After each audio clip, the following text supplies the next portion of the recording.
Hello, everyone. Welcome to this latest episode of the This is Effing Hard podcast. If you haven't listened or watched before, my name's Lloyd Stokes.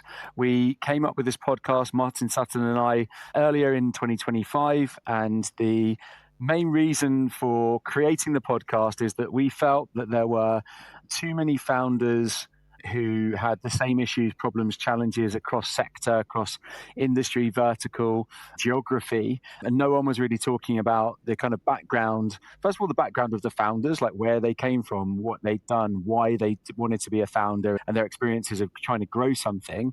But then just as importantly, actually really honing in on why is it so difficult? And what makes it difficult? And what we started to understand was that a lot of the issues and problems and challenges that existed weren't just specific to one type of founder or one industry. It was actually almost like uniformity across, if that's a word, I think it is, across lots of different industries and sectors. Today, I'm joined by Clare Benson.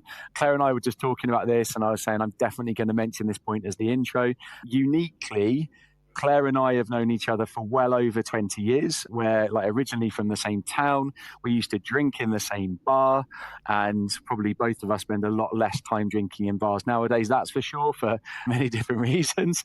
But Claire has been really kind to give us time today. I'm going to let her introduce herself in terms of her business and what she's all about. But one of the themes that we're going to, amongst many themes we're going to talk about today, is the lack of female entrepreneurs in the UK, definitely, and something that I find comes up all the time in the communities I'm part of. Is like, how do we create more female entrepreneurs? What's it like to be a female entrepreneur?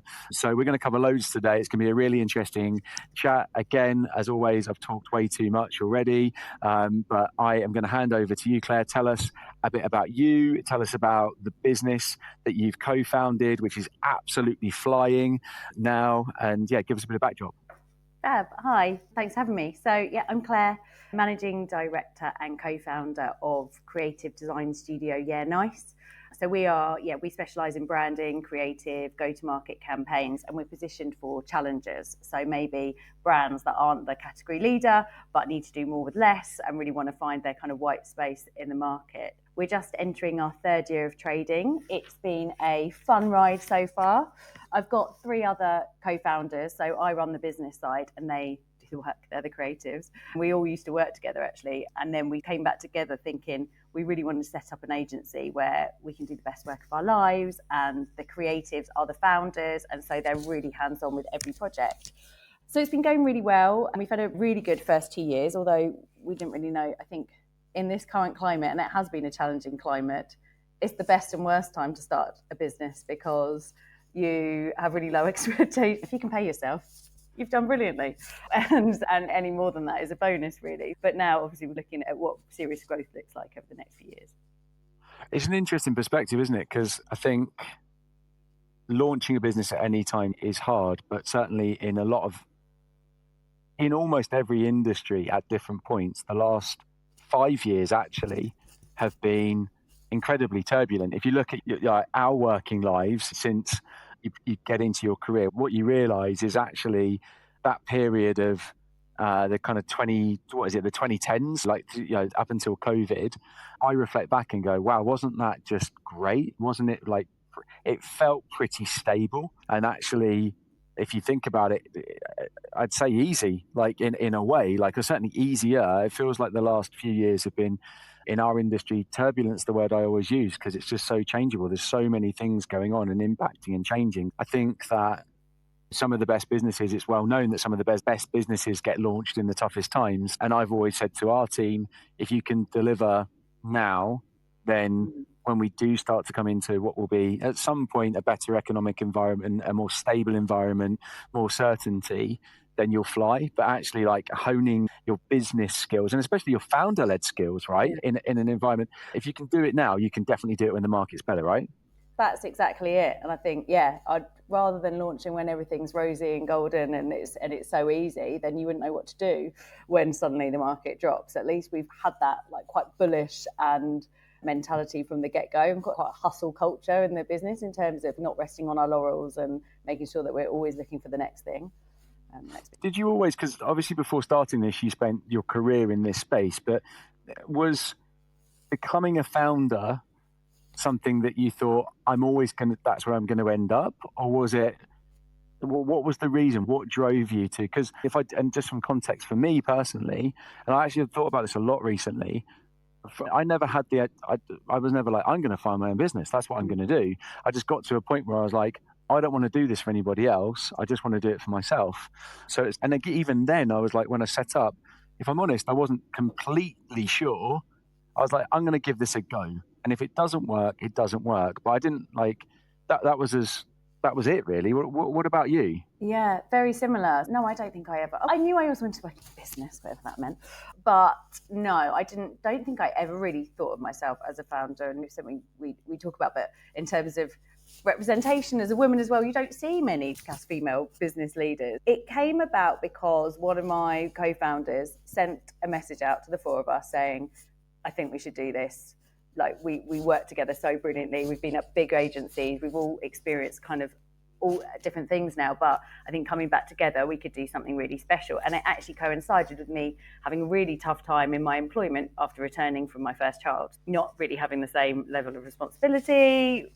Lots of different things went on, and I thought, why not? I could do this for myself, have the flexibility to be able to do nursery pickup when I need to, or be at home if he's sick, but also at the same time really build something. Yeah, completely fell into it. I think there's a story there. We'll touch on that later on in the conversation, but that challenge of having children and still in so many instances the responsibility being more taken by the mother rather than the father in the relationship. And it does flex a lot more nowadays. I speak to a lot more people who are able to share that responsibility because of the working environments that they've got. But nonetheless, there are still so many women more that I speak to who have to leave their jobs because they just can't find the flexibility to make it work around having children. Yeah. And one, I don't understand why employers don't find it. It baffles me that they don't create environments that allow that. But equally, the opportunity there, I think that there's a lot of women there who are in that situation, who are experts. They've built incredible careers, unbelievable knowledge, domain expertise of what they've done, and actually probably with the right infrastructure and support around them could launch something and actually find a way. And the reality for most people launching a business is, unless you're just one of those absolute nutters who's like always wanted to do it and done it from a really early age, is that it's daunting. And that's what stops most people doing it. It's just the daunting aspect. It was for me. I was like, oh, where do I start? What do I do? So if you then throw in, and at the stage, for me, I was married, we had responsibilities, but we didn't have any children. But there was less risk, really. So, yeah, it's an interesting point. We'll definitely come back to that. I'm interested to understand, like going back much younger, earlier in your career, or not in your career, actually, let's go back to school. Like, any kind of like feeling of like where you wanted to be, like what you thought your career would look like? And also at that stage of life, like school, did you, any influences, any people who you look back on and think, oh, actually, they were like really positive role models for me who've helped me to be like where I am today? Yeah, so I think, I was thinking about this, and this is quite a left field kind of inspiration, but I really wanted to be Richard Gere in Pretty Woman.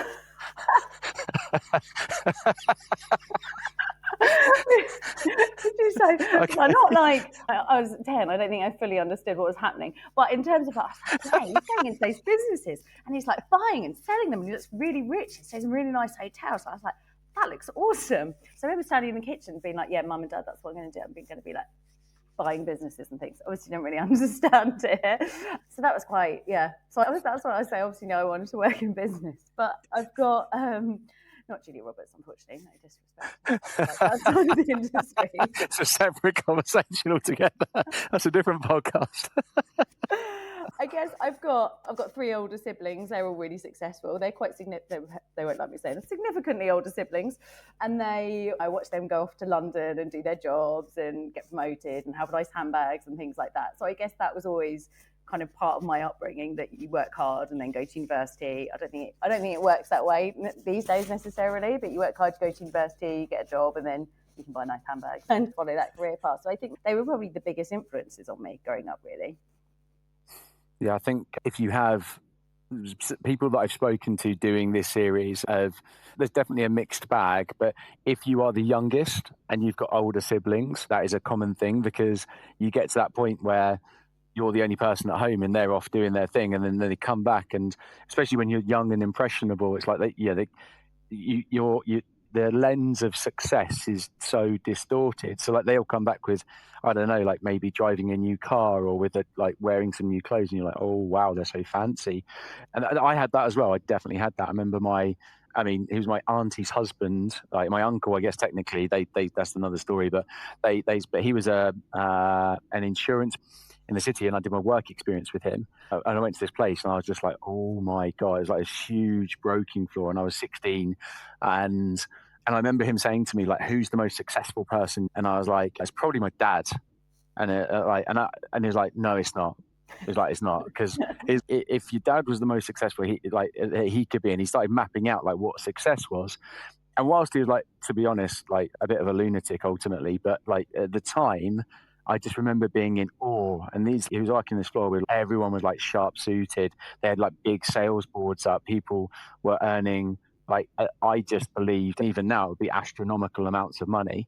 And he was like, this is success. And I was like, wow, okay. It's just like, it just blew. And even now I think back to how I felt. That's a long time ago, obviously, but it had a real influence on me. Yeah, it just goes to show how important exposure is to that kind of thing quite when you're in those formative years, isn't it? Massively. Yeah. So let's delve into the business today and look at, we talked before when we were doing the kind of initial briefing call, and you were talking around the growth and the success you've had. And even just as we were catching up before we started today, you were saying you've got loads of kind of new pitches, new and existing pitches. But what have you found to be the hardest part in the first kind of couple of years? What's been the biggest challenge you've personally found?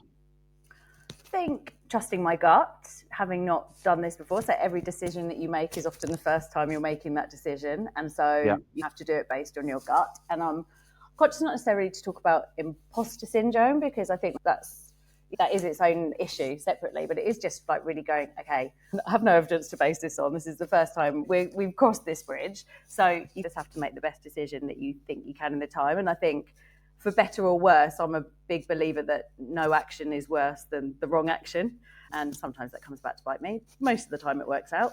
But I think, it's that trusting my gut has been hard. And then also just learning the lesson that the money's not in until the money's in. So you can have the best conversation in the world. You can get so far down the line. You can even start the work. But unless the money's in your account, you haven't got it in your account. And I think that's been quite a hard lesson to learn, because you think you're having these really positive conversations and it's definitely going to come in, and then it doesn't.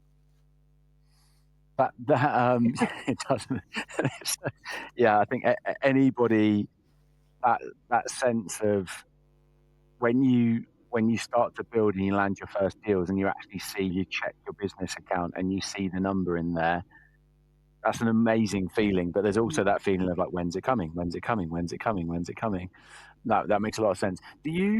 Obviously you've got co-founders. So like one of the things that I find, especially with first-time founders, is that they sometimes find there's a loneliness around making decisions, because they've worked in teams where they've almost always had the expectation of managing up as well as managing down. So they've been able to go to a group of people to canvass ideas and talk around the challenges and problems that exist. But in your current role with co-founders, do you find that you need to, and do you have like a wider network that you go out to, that you sound check? Because I definitely do have that, but I didn't realize I needed it at the beginning. And it was only over a period of time where I was like, I need to have people that I can go to, that I can just sense check like what we're doing or why we're doing it or what I should do in that situation. Is that something that you have or need outside of the founder group, or does the founder group solve all the issues itself? Yeah, absolutely. I think first of all, hats off to anyone doing it themselves, because like to your earlier point, I wouldn't have done it on my own. I just wouldn't have been brave enough. So I'm so glad that I've got my co-founders, and we don't agree on everything all the time, obviously, but we always are friends at the end of the day. We always work through our differences. But I think external point of view are really important, sometimes just as a leveler, because we all come at it slightly differently.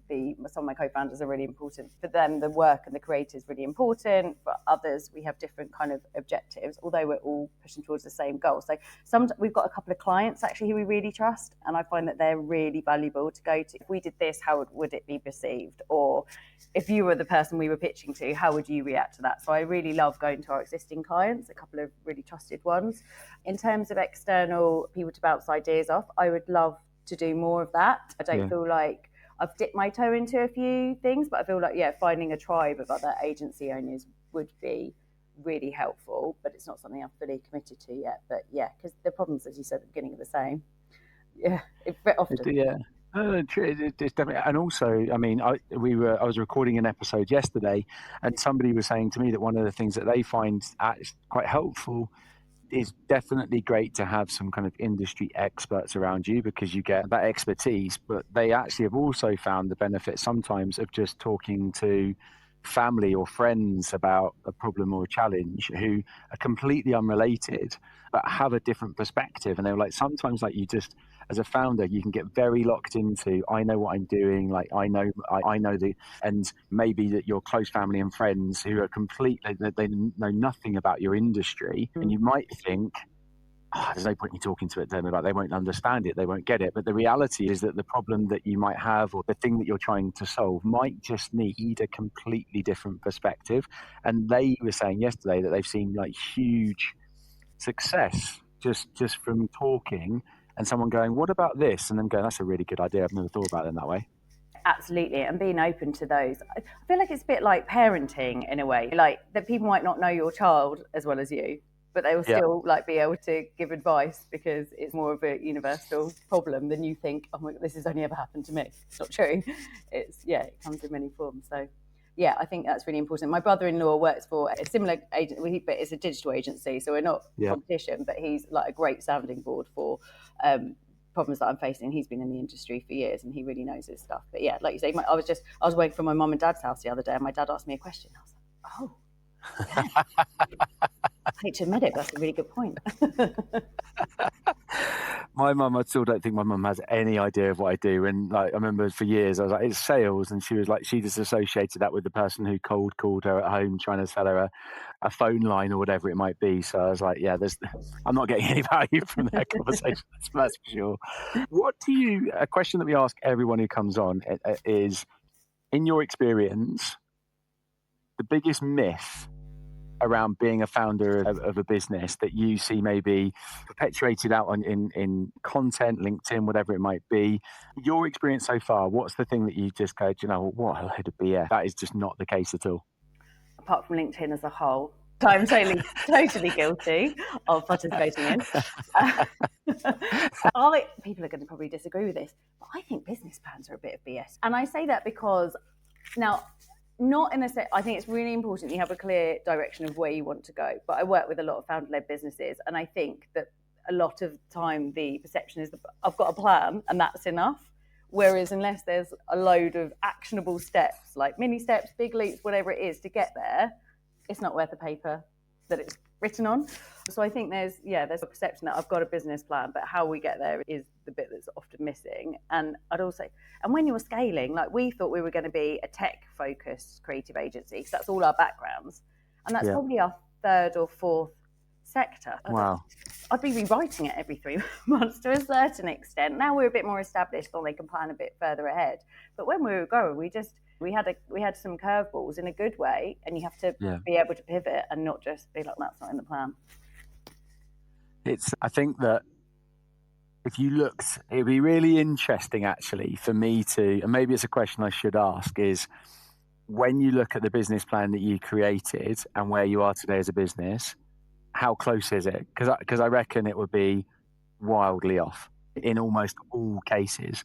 And you're right, there's some sense in putting something down on paper and having some kind of like rough outline. But the reality, as you've said, is that especially as we come back to the last few years and the way that the economy's been and industry has been, is that somebody said to me that when you're looking at sales teams, the best salespeople are the ones who just, they've got their finger on the pulse of where the opportunities are, like where the sectors are that are delivering, and they don't waste time. They don't waste a second of their time like going after something or a sector or vertical where there's just no opportunity, because okay, that's not working, I need to go. And I think that you have to have that agility as well, and you have to have that flexibility, especially in the first few years, because if you don't and you just keep going down the same thing because of a stubbornness, or I wrote it in the plan or whatever, like I think that, I'm not going to say failure, but that doesn't end well often, I don't think. Yeah, I agree. And like I said, you need to have a sense of where you're going and what you want to achieve. That is so important. Yeah. But yeah, I think the ability to be flexible and adapt and grow, you've just got to do it in the first few years of business, because who knows, COVID hit. Completely. There's a pandemic. Completely that. Yeah. What do you do? One of the hardest things I think for founders, and we talked briefly a bit about this before the call, which was around scale levers. How do you go from, you've worked for a more established brand, you're selling off the back of the brand, you've obviously built a network and a reputation, but ultimately to scale, it's pretty simple. If you want to scale your business, you have to bring in more revenue. To bring in more revenue, you have to bring in more customers. And I think some people struggle. I struggled because at the end of the day, I had a network, but once the network ran out, I was like, okay, cool. Where do I go next? And I'm still constantly trying to find that kind of silver bullet that's going to help me to, and it doesn't exist. You're constantly trying to work out which ones work and which ones don't. But in these kind of like first few years, what have there been any kind of like surprising avenues or ways that you've created opportunity and found new business that you hadn't used before that have surprised you? Yeah, I think, as one of my co-founders the other day said, no one's coming knocking on our door. You've got to go knocking on theirs, right? So you've got to be front of mind all the time. But there's a couple of things that we have done. So for us, we try and make sure that we're getting our case studies out and the work speaking for itself and all of that. But one thing we did, we've got one of our values is be nice, which means that be nice to work with and so on. But also it means that do nice work. And it's like the earlier point of my experience and setting up Nice, and wanting it to be a very different environment for employees of women and people, anyone with caring responsibilities. We partnered with an organisation called Female Founders Rise, actually, and we did a big campaign for them, which I think we might come on to later. But that was just such a good, for us being nice and doing our sort of pro bono work, that got in front of so many people that off the back of that, we won a couple of contracts of work. So that was nice that you put good out and good comes back. Of course. I think the other thing is community. So I'm part of a Facebook group called Mums in Marketing. Very specific, does what it says on the tin. Actually, because you're all mums in marketing, there's like a real camaraderie and a real kind of wanting to help each other. So if an opportunity comes up, it often gets posted there before they go to LinkedIn or something. So I think being part of those small niche communities where you can really deliver value but also have things in common is really important, and we found to be quite useful. It's you just don't expect to hear that, but then why wouldn't that work? Like everybody, the buzzwords that I've heard in the last year, apart from the obvious AI buzzword, but actually like the absolute, not the opposite of it, but like community is something that everyone's just talked about so much.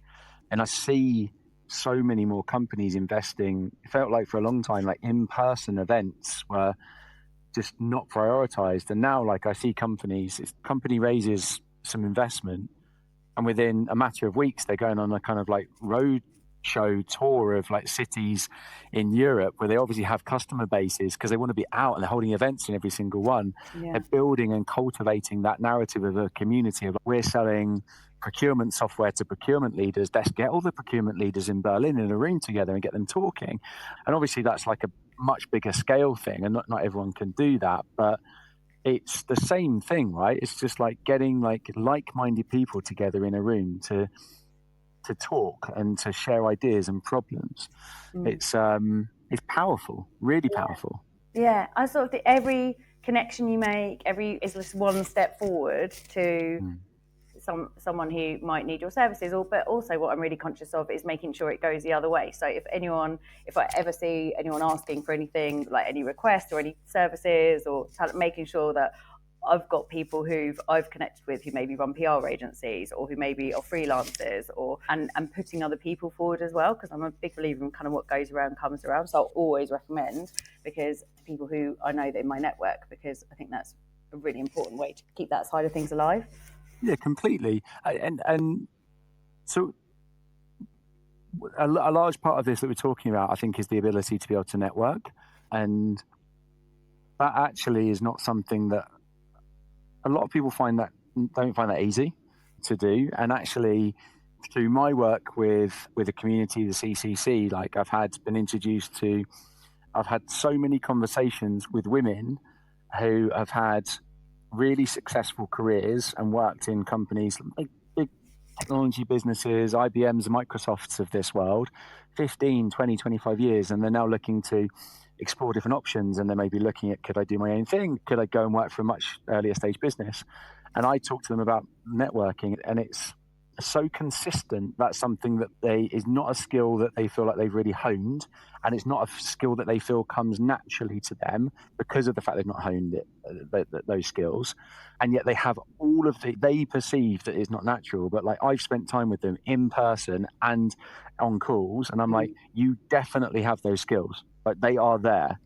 Do you enjoy that networking as a founder as well? I think like you have to be networking constantly. You have to be exploring all of these different avenues, and whether you perceive yourself to be good or bad at it, or fake it till you make it, whatever like terminology you want to use. But is it something that you enjoy and a natural at, or have you had to really work at it? To be fair, I was always the person we'd go to a party and I'd be off and I'd go and spend a few minutes talking to everyone in there. I'm used to flitting around and chatting to people, so it does come quite naturally to me, but probably I'm not very good at getting deep into the conversations and getting those real meaningful connections, but surface level.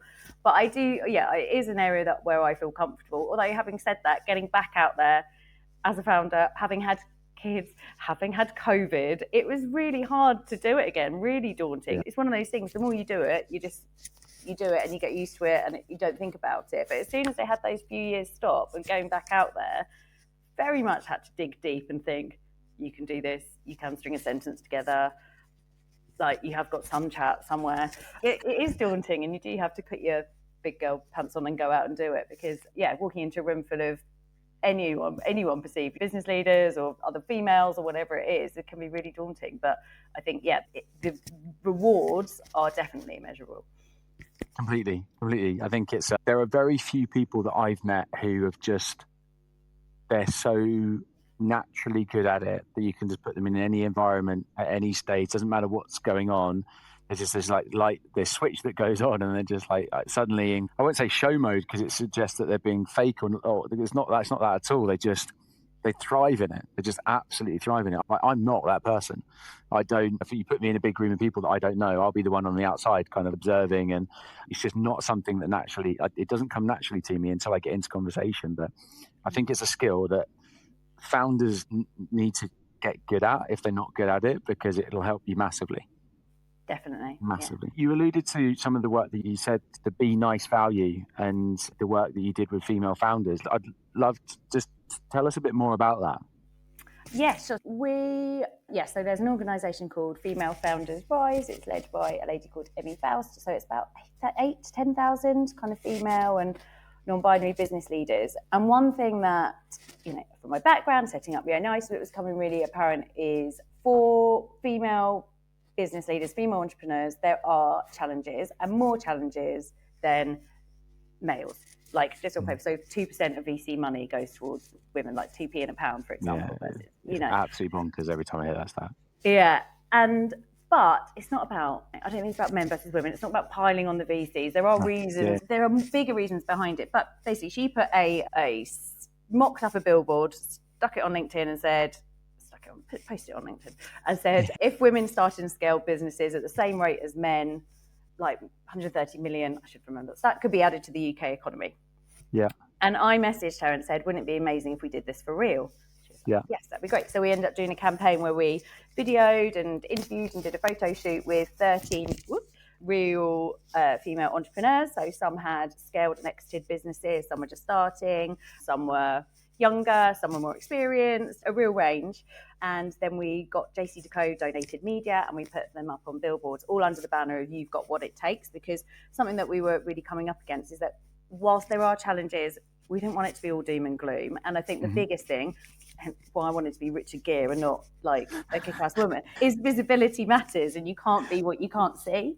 And so our hope was by showcasing these amazing women, it would inspire other women to take the mantle or just highlight female entrepreneurship. And it was really successful. We got like 2 million eyeballs. It like turned LinkedIn purple because we gave everyone access to their own like roundel of "You've got what it takes," and people really got on board with it. So yeah, it was a real kind of feel-good campaign, but also hopefully moved the needle a little bit in terms of visibility. 100%. What? This can be a really hard question to answer. I'm going to tell you that before. Right.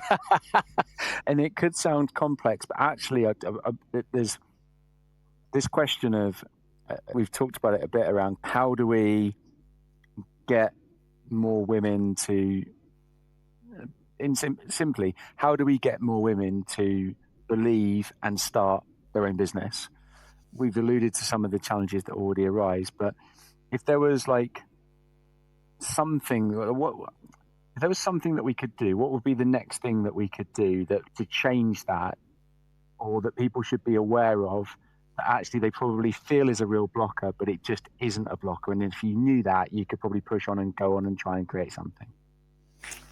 I think all the blockers are probably quite real. I think, as we said, it's usually often falls to women for caring responsibilities, whether that's older people or younger people. It tends to fall to women. And I think that's really hard to manage with building a business. But I think there is also, and I think there's different kind of businesses. My service-based business is a different proposition to someone trying to scale an AI, the latest AI technology business, where you have to sell your soul and all your hours to a certain degree. Right? My business is very much built around me being able to work other things to my life in it as well. Yeah.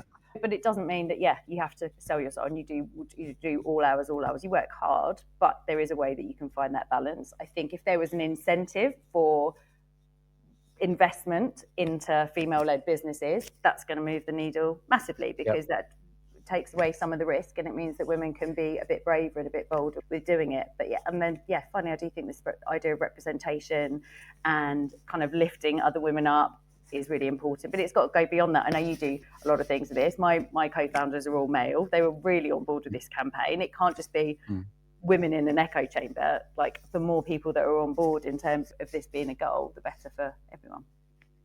100%. Yeah, I think the community I'm part of is very much let's get males in the room as well and everyone talking, because like the truth of it is, before that community, there's just a load of stuff that I just wasn't aware of.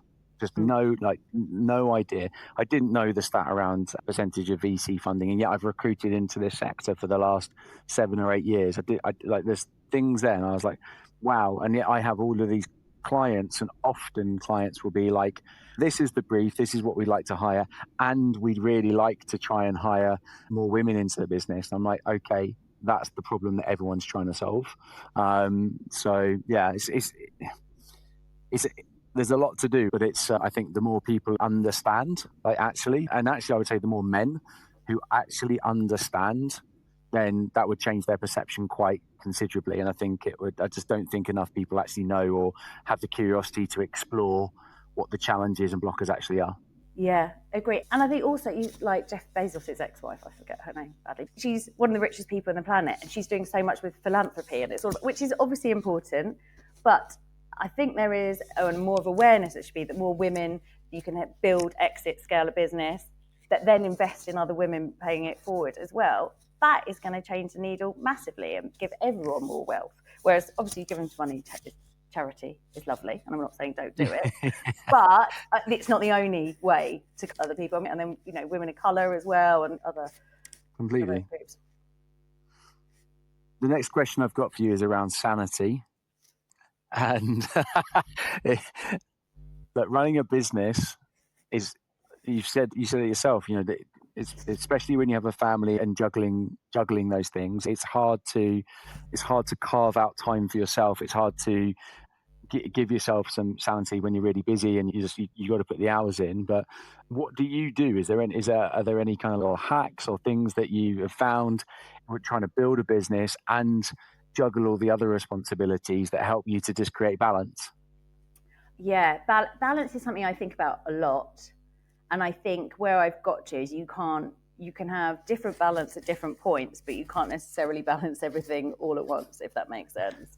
Yeah. So I've got a newborn baby, she's 2.5 months old, and a business. And so right now I'm just like, I am not in my fun era, and I just have to give that up. I'm going for wine tomorrow night. My social life, or even going to the gym, things like that, just has to be on pause right now while I focus on these two things. Like letting go of the fact that you need to have self-care time or exercise has been a bit of a gift, because right now I'm just in the trenches, and that's fine. But when life gets a bit easier, certainly socializing with friends and going to the gym and doing what everyone else does is really important. But also my co-founders keep me sane as well. I think I said, for anyone doing it on their own, the pressure must be enormous. If I'm thinking I'm really worried about cash flow this month or whatever it might be, I can just pick up the phone and talk to someone who really gets it, and that really helps to alleviate those pressure points. No, it's a really good answer. It's yesterday evening I was working late. We've got a lot of work on at the moment, which is great.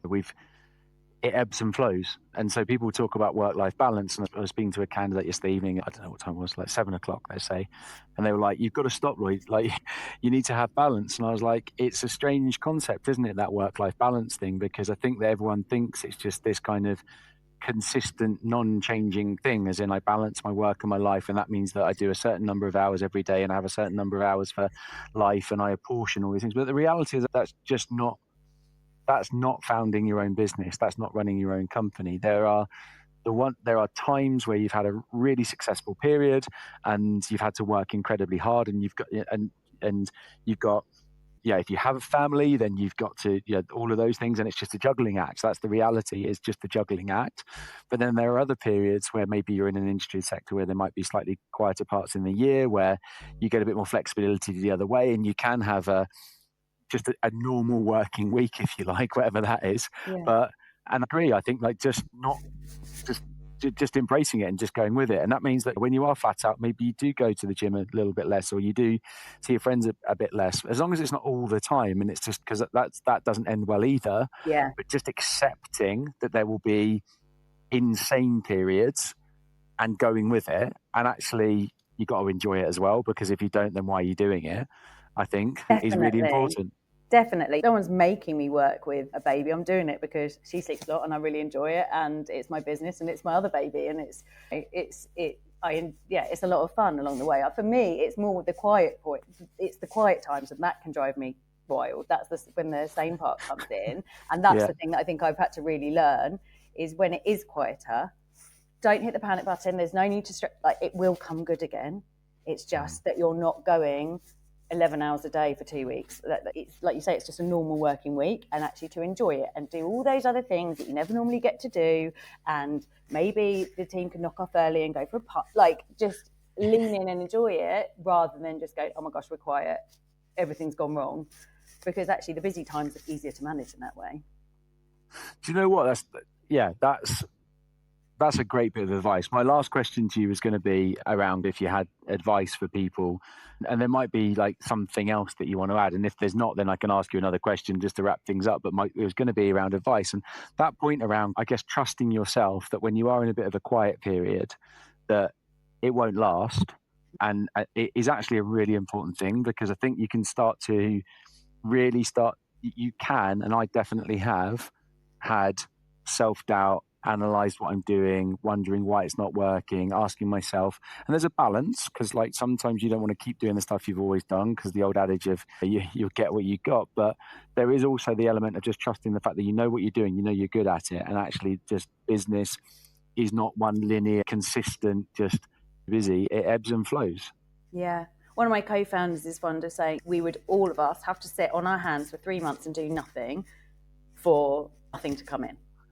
It's not that bad. So it's all keeping that sort of relativity around what's so busy and what's manageable, and then where the next piece of work is coming from. And as long as you are still making the steps and you are still doing things to try and get it in, it will come good.